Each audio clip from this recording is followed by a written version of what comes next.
म्हणजे तो आपला हक्क आहे आणि तो युटिलाइज केला पाहिजे. म्हणजे नंतर मग 5 वर्ष रडून कुठलं गव्हर्नमेंट आलं हे करण्यापेक्षा आपण we have the right to vote आणि वोट केलंच पाहिजे. तर अनेक लोक सलग सुट्ट्या बघून बाहेर जातात, मतदान करत नाहीत, त्यांच्यासाठी काय?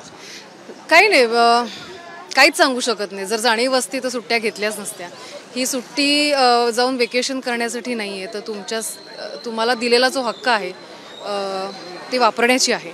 सो अजूनही वेळ गेली नाही आहे. आत्ता जस्ट सकाळ झालेली आहे, सुरुवात आहे. जर तुम्ही अजून मतदान केलं नसेल तर प्लीज जाऊन मतदान करा. आज पुण्यात आहे. मतदान केलंय खरं तर काय अपेक्षा आहेत नवीन खासदारांकडून?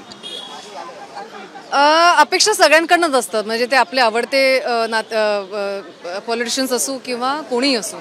अपेक्षा कोण आपले पूर्ण करतं हे आता पुढच्या काही महिन्यांनी आणि वर्षांमध्ये कळेल. सो होपफुली आमच्या सगळ्या अपेक्षा पूर्ण होतील. पण चाललेल्या खरं तर या सगळ्या राजकारणावर किंवा ह्याच्यावर काय वाटतं, आता मतदान करताना लोकांचा उत्साह कमी होतोय का त्याच्यामुळं? मला वाटतंय कमी होतोय, पण मला वाटतं we should not give up. म्हणजे होप नाही लूज केलं पाहिजे आपण. आपण मतदान केलंच पाहिजे आणि ह्या आशेवर राहिलं पाहिजे की विकास जसा झालेला आहे तसा अजून पुढे सुद्धा होईल. पुण्यात काय व्हायला पाहिजे वेगळं अजून वाटते विकासाच्या ह्याच्यात? रस्ते बरे झाले तर खूप बरं होईल. पाऊस पडल्यानंतर त्याचं बेटर नियोजन जर केलं तर खूप बरं होईल.